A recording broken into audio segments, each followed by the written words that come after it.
Harry Potter and the Sorcerer's Stone starts on a dark and stormy night on Privet Drive in England. An actual wizard and witch are dropping off a newborn baby with a lightning scar on his forehead. It's Harry Potter. Fast forward 11 years, and Harry is living in the cupboard under the stairs at his evil aunt and uncle's house. He does all the housework. They're basically Cinderellaing him. One day, he gets a mysterious letter, but his uncle won't let him see it.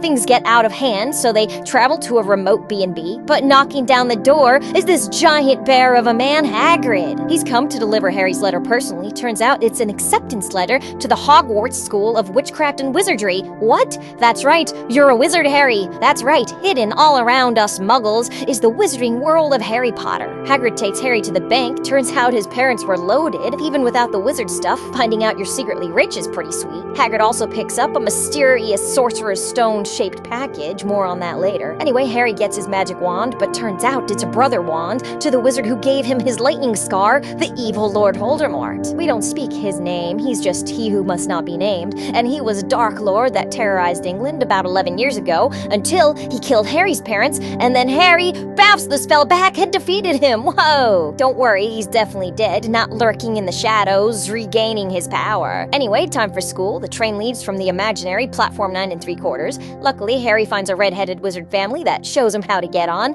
and boom, it's the Hogwarts Express. Harry becomes best friends with the red-headed Ron Weasley and also Hermione Granger, who read all of her spell books over the summer. Hogwarts is a magical castle with an awesome great hall. The headmaster is Albus Dumbledore, wisest, kindest, and most powerful wizard in the world. The first years have a sorting ceremony where a hat places them into one of Hogwarts' 4 houses. Gryffindors are for the good guys, and Slytherin is for nasty pricks like Draco Malfoy. Ravenclaw and Hufflepuff exist, but they don't get a lot of screen time. Anyway, Harry's sorted into Gryffindor, hooray! So they start learning some magic. It's Leviosa, not Leviosa. They've got some nice teachers like the stern but fair Professor McGonagall, and some real a-hole teachers like Severus Snape, the potions master, who for no apparent reason seems to hate Harry most of all. Turns out witches and wizards literally ride broomsticks, and Harry's a natural, hey, so they sign him up for the Quidditch team. There's a lot of throwing balls through hoops, but Harry is the seeker who chases the golden snitch. Whoever catches it gets so many points, they basically single-handedly win the game. For Christmas, Harry got his father's old invisibility cloak, which lets him get into all sorts of trouble. One day, while exploring the castle, they stumble upon a room guarded by a giant 3-headed dog. They ask Hagrid, because he's in charge of animals at Hogwarts. He lets it slip that it's guarding the Sorcerer's Stone. And in the Forbidden Forest, someone's been drinking unicorn blood. Oh no, it's Voldemort! He wants to steal the stone and regain his life. They do the responsible thing and tell a teacher, but teachers here aren't really helpful with these kinds of adventures. So they go themselves. Turns out someone has indeed bypassed Fluffy. They face a series of challenges that first-year students can easily pass,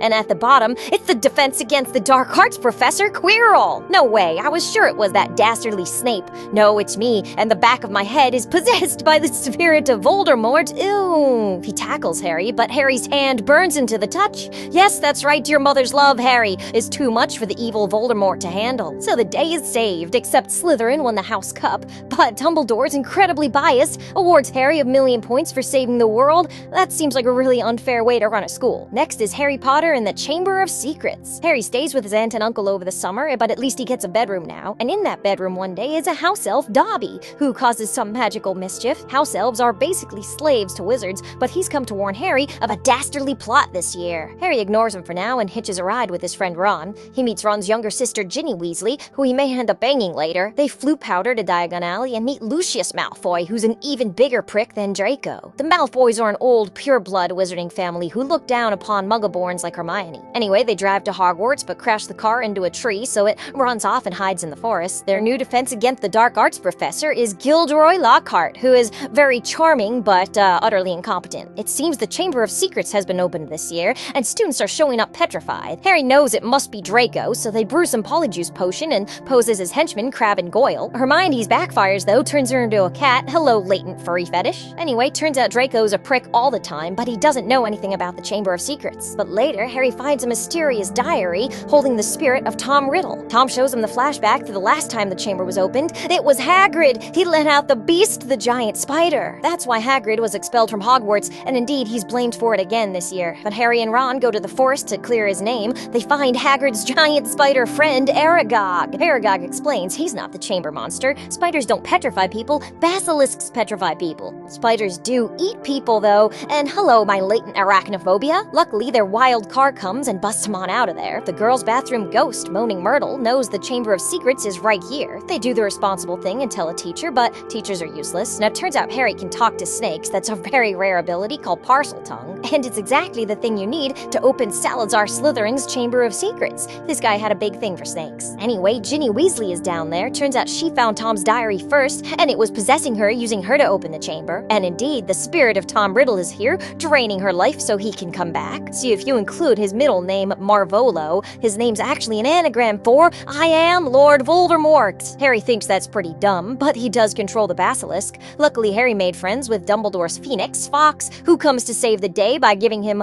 the Sorting Hat. It also scratches the basilisk's eyes out so it can't petrify him, but it can still definitely eat him. Luckily, the Sorting Hat contains the sword of Godric Gryffindor, and since he's still not very good at magic yet, he just stabs this thing with the sword. He grabs a basilisk tooth and stabs the diary, which, oh yes, explodes the spirit of Tom Riddle. So the day is saved. Then Dobby shows up. His master turns out as Lucius Malfoy. Harry figures it out that Lucius was the one who slipped Ginny Weasley the diary. Lucius denies it, hands it to Dobby, but inside is a sock. Turns out if you give a house elf a sock, they're freed. And their magic is way stronger than wizards. I'm not sure how they were ever subjugated in the first place. Now it's Harry Potter and the Prisoner of Azkaban. Over the summer, there's some standard magical mischief. Then Harry takes the night bus, which can do some fun magic things. Its driver is a shrunken Jamaican head and a coked-out Billy Crystal. The new danger is Sirius Black, who's escaped from Azkaban. He was the Potters' best friend, but he betrayed them to Lord Voldemort and now wants to come kill Harry. So the train is searched by the Azkaban guards, the Dementors. They feed on fear and will literally suck out your soul. Luckily, their new defense professor Lupin is here to scare it away. He is neither evil nor incompetent. He's a fantastic professor, teaches them how to deal with the shape-shifting boggarts. He does have a secret though, and it's made very obvious that he's a werewolf. He also teaches Harry the Patronus charm, which is how you fight Dementors. Hagrid's also a professor this year, teaching magical creatures. Unfortunately, Draco's a dick and gets himself scratched by the hippogriff, and so they're gonna put it down. Hermione punches Draco in the face,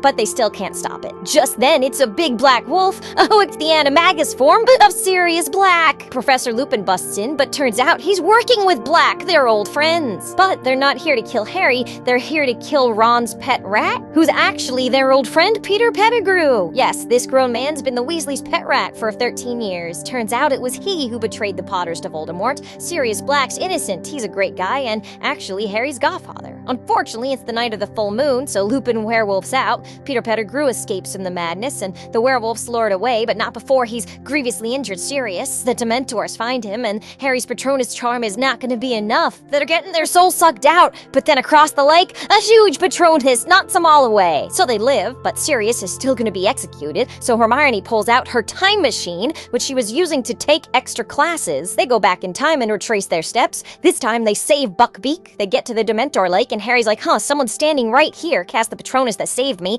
Duh, Harry, it's your future self. Boom, big Patronus, good job. So they help Sirius escape on the Hippogriff, and they get back just in time for Ron to have missed out on his whole adventure. Unfortunately, Lupin's forced to resign because parents don't want a werewolf teaching their kids, but other than that, the day is saved. Number 4 is Harry Potter and the Goblet of Fire. The new Defense Against the Dark Arts professor is Mad Eye Moody. He's a gruff ex-cop with a magical eye and a bit of a drinking problem. Now, Hogwarts is hosting exchange students this year. It's the hot girl school from France and the cool boy school from Bulgaria. It's the year of the Tri-Wizard Tournament, where the Goblet of Fire picks 3 wizards to compete for ultimate glory. It can't be Harry, though. It's for seniors only, so the Hogwarts champ is super sexy Twilight guy Cedric Diggory. The other 2 are Victor Crumb and Fleur Delacour. But wait, the goblet spits out one more name. You guessed it, it's Harry Potter. This ruins the whole name of Tri-Wizard Tournament, but rules are rules, gotta let him compete. His first task is to fight a dragon, which Harry is woefully inequipped for. He basically flies around on a broom and lucks his way into winning. Then it's time for the winter formal dance. Harry's got a crush on Cho from Ravenclaw, but he's not much of a ladies' man. He's like, what's up, girl? I'm looking for a Gryffindor in the streets, Slytherin in the sheets. Know what I'm saying? It's not actually a great pickup line, though, so Harry goes with a random friend. Anyway, the next challenge is an underwater one. Long story short, Harry passes. And the final challenge is a mysterious hedge maze. Harry and Cedric Cedric get there at the same time, and boom, the trophy teleports them to the finish line. Wait, actually, this is a creepy graveyard, and there's Wormtail with a baby Voldemort growth. With no warning, they immediately kill Cedric Diggory. What was this, Game of Thrones? Then it's time for Voldemort stew. Add some bone to the father, a hand to the servant, a little blood to the enemy. Luckily, it's Pirates of the Caribbean style, only need one drop. And boom, stew's done. You got a fully reanimated Lord Voldemort. His new body can touch Harry without exploding to dust, so it's time for a wizard's duel to prove that he's the best. Harry gives it his best effort, but wait, this isn't supposed to happen. Yes, Harry's wand is the brother to Voldemort's. They can't duel, so in the feedback explosion, Harry manages to escape and makes it to the finish line where he delivers the bad news: Cedric's dead and Voldemort's back. Mad-Eye Moody takes him to safety, but turns out his drinking problem is not alcohol, it's Polyjuice potions. He's Barty Crouch Jr., the Death Eater, and the real Mad-Eye Moody has been locked in the trunk the entire school year. Where does he poop? Anyway, the day is saved, except Cedric died and Voldemort's back, so never mind, it's not saved at all. Next up, it's Order of the Phoenix. Harry finally cut his hair, it was getting a little shaggy back there, and late one night, some weird-looking adults creep into his room. What's up, kid? We're the Order of the Phoenix. They take him to Sirius Black's hideout. He looks a lot better now after a shower and shampoo. Anyway, the Ministry of Magic doesn't want to believe that Voldemort's back, so they've reformed the Order of the Phoenix, the unofficial group to fight Voldemort. At Hogwarts, the new Defense Against the Dark Arts professor is Ministry employee Dolores Umbridge. She is both evil and incompetent. She's the kind of teacher that only teaches to the test, and she enjoys inflicting corporal punishment on students, which is not allowed at Hogwarts, so the Ministry passes a law to make it allowed. Harry and friends recruit like-minded students to Dumbledore's army, where they're gonna meet in the Room of Requirement that turns into whatever you need it to be, and Harry will teach them what defensive spells he actually knows. He tries a new line with Cho: "Sup, girl, I bet my parcel tongue can open your chamber of secrets." Yeah, Harry, that one works. First kiss. Eventually, though, Umbridge finds their room and thinks Dumbledore's building an army to take over the Ministry. Dumbledore's under arrest, but being the most powerful wizard in the world, he's not going to jail. Unfortunately, this leaves Umbridge totally in charge, and she's gonna torture Harry for more information, but Hermione's got a great idea to take her to the Forbidden Forest to show her Dumbledore's secret weapon, which turns out to be Hagrid's giant half-brother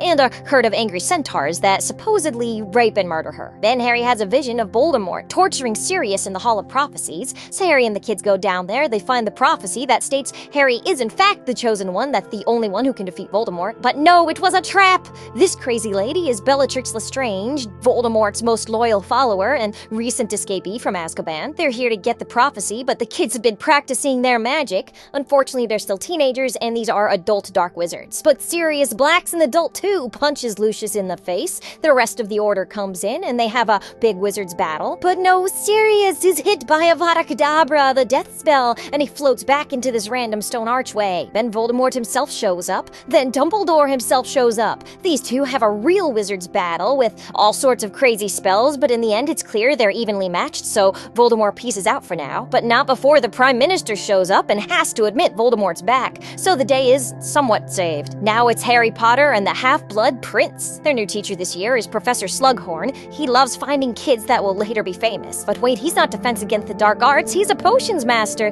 That means Snape finally gets his dream job. Now on his first day, he offers a reward of a luck potion to anyone who brews the best. Harry's got a secondhand book that was previously owned by the Half-Blood Prince. He's got all sorts of notes in the margins on how to do it better, so Harry follows those, and it is much better than the book. Harry wins the luck potion. If you care about Quidditch or Ron, Ron's the new goalie, and he makes out with some girl, but that's enough of that, because there's trouble afoot. Some girl has been cursed by a cursed necklace that was intended for Dumbledore, and then Ron's poisoned by a poisoned whiskey intended for Dumbledore. It's almost as if someone's trying to kill Dumbledore. As always, Harry suspects Draco and confronts him with the spell he saw from the Half-Blood Prince book, but oh, it's a lot more lethal than he expected. Ginny Weasley makes him throw the book away, having had a bad experience with the Tom Riddle diary herself. She's also hit her growth spurt, and these two have some chemistry, and oh, they get smooching. Harry, your best friend's sister, you dog. Meanwhile, Dumbledore's been looking through old memories of Voldemort. There's one where he asks Slughorn about some dark magic, but in the memory, Slughorn doesn't tell him anything. It's been tampered with, though. He needs Harry to get the real memory. Harry befriends Slughorn, but he still won't talk about it, so it's time for some Felix Felicitas. The luck potion gives Harry the great idea to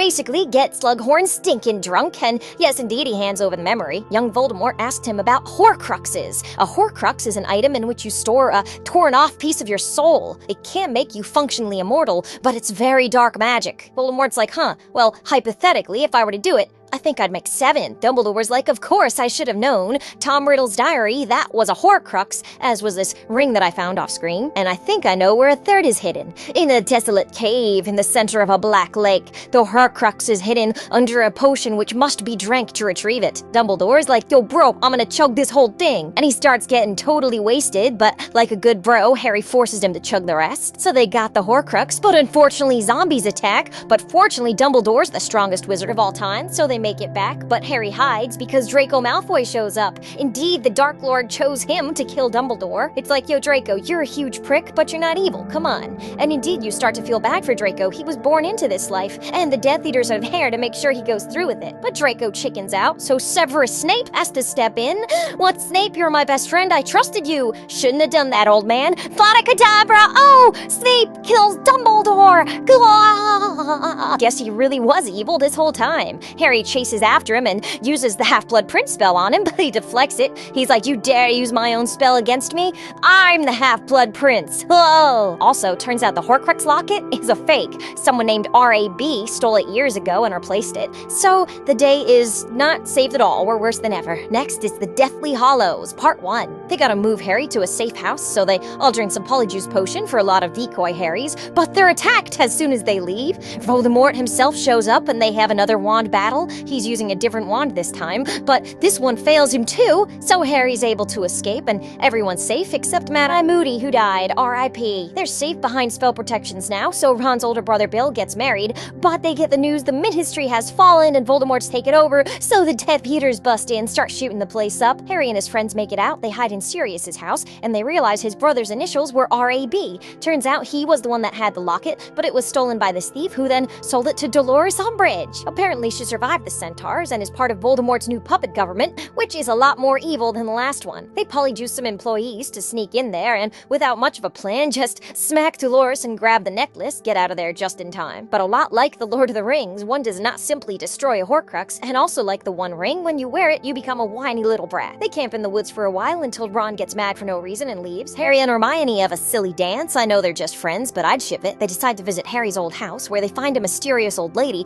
but she's not an old lady, she's Voldemort's snake in disguise. Then one night, Harry finds a doe Patronus that leads him to a frozen lake, where there's the Sword of Gryffindor. Instead of using magic, he strips down and goes for a swim, forgetting to take off the cursed necklace. Luckily, Ron came back just in time. They figured this sword could probably destroy the Horcrux, but no, it fights back. It shows Ron the Harry-Hermione fanfic I wrote, but Ron's determined to keep this movie PG-13. Now, in Dumbledore's biography, turns out the dark wizard Grindelwald he defeated, well, they used to be best friends, and he signed a letter with this mysterious symbol, which also appears in this other book, and Luna Lovegood's dad was wearing it. Oh, Luna Lovegood's one of their friends, by the way. She's real nice, but a bit strange. They visit her dad, and he tells them about the Deathly Hallows. It's an old wizard's fairy tale about 3 brothers who tried to cheat death. One got the Elder Wand to beat all wands, one took the Resurrection Stone to bring back the dead, and one had an invisibility cloak, a lot like Harry's. But he pulls a Lando Calrissian, I'm sorry I had no choice, cause he had to betray them. The Death Eaters come and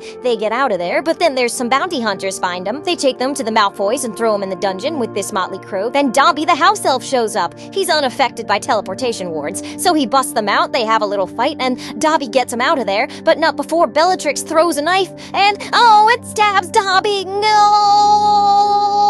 Meanwhile, Voldemort's sick and tired of wands failing him, so he tracks down the legendary Elder Wand and realizes the last owner was Dumbledore. So Voldemort Elder Wand, yes, unlimited power! Now it's the grand finale, Deathly Hallows Part 2. They rescued a goblin from the Malfoys' dungeon, and with the help of some Polyjuice potion, he agrees to sneak them into Gringotts. Bellatrix's vault is guarded by an actual dragon, and also, everything in there has the duplication curse on it, so things get out of hand pretty quickly. They manage to get another Horcrux, but the goblins betray them, so they have to free the dragon and bust on out of there. Voldemort finally realizes they're hunting his Horcruxes, and Harry sees in his mind that there's one in Hogwarts related to Ravenclaw. So they warp outside Hogwarts and meet Dumbledore's less famous brother, who has a secret passage to the castle in his room. Hogwarts is a dreary place now, with Headmaster Snape in command, but Harry stands up to him, and McGonagall comes too, and have a teacher fight, and Snape runs away. So Hogwarts is free, but Voldemort shows up with his full army, and he can easily break down the barrier. And it's the Battle of Hogwarts, epic battle! But our main characters are on Horcrux duty. They grab a basilisk thing and stab the cup, then Ron and Hermione finally make out. They've had kind of a romance going this whole time. Harry talks to the ghost of Ravenclaw and finds the Horcrux is her lost diadem, but Draco's there to stop him. Unfortunately, his henchmen are pretty dumb and accidentally set the whole place on fire. Harry's escaping on a broom, but he goes back and saves Draco. Yeah, people ship that too. So they destroy that, and Voldemort realizes he's just got one Horcrux left, his snake, Nagini. Now, even the Elder Wand has been failing him, and Voldemort realizes it's because Snape killed Dumbledore. He's the true master of the wand. Sorry, bud, you've been a loyal servant, but I have to kill you. He leaves him to bleed out, so Harry gets to see Snape's final memory tears. Turns out Snape and Harry's mother, Lily, were childhood best friends, and he loved her all through the years, even when she married his bullied Potter. So when Voldemort killed her, Snape was broken. So from that moment on, Snape was a good guy, and all these years he's been protecting Harry, but Dumbledore made Snape keep his cover as a Death Eater all these years in case Voldemort came back, even ordering Snape to kill him when the time came. Oh, you see, the doe was sneaked, Patronus, because that was Lily Potter's animal. You still love her after all this time? Always. Oh, I'm crying everywhere. Anyway, Voldemort's called a ceasefire because he wants Harry to come 1v1 him in the forest. Harry shows up for the final battle, but it's not much of a duel. Voldemort basically one-shots him, so Harry's dead. But Dumbledore's there to explain it's not actually the afterlife. You see, when Harry was a baby, Voldemort accidentally made him a Horcrux, so it was his own soul that Voldemort just killed inside Harry. But Harry plays dead for now, and Voldemort goes back to Hogwarts like I did it, Dark Side 1. He promises to be less of an evil overlord and more of a creepy uncle. But Neville Longbottom won't stand for that. He's ready to keep fighting. Neville, you've come such a long way since year 1. In fact, he looks like this now. He's Neville Hotbob. So he pulls the Sword of Gryffindor from the hat, and Harry gracefully lets everyone know he's still alive. So it's Hogwarts Battleground 2, and it ends with a final beam battle between Harry and Voldemort. But Harry had the power of love, so he starts winning. What? The Elder Wand fails me. How? You see, it was Draco who disarmed Dumbledore, and then later Harry disarmed Draco, so the true master of the Elder Wand is Harry Potter. Neville slashes that final Horcrux, and he who must not be named, the immortal Dark Lord Voldemort, is finally defeated. Interestingly, this leaves Harry as the master of all 3 Deathly Hallows. He's got the invisibility cloak and the Elder Wand, and Dumbledore secretly gave him the Resurrection Stone, which doesn't actually do much, lets you talk to your memories of the deceased. But Harry snaps the wand, figures that's too much power for one person, and the day is all the way saved. In the epilogue, our 20-year-old heroes are doing their best to look 37 as they send their kids off to Hogwarts, and that's how the Harry Potter saga comes to an end.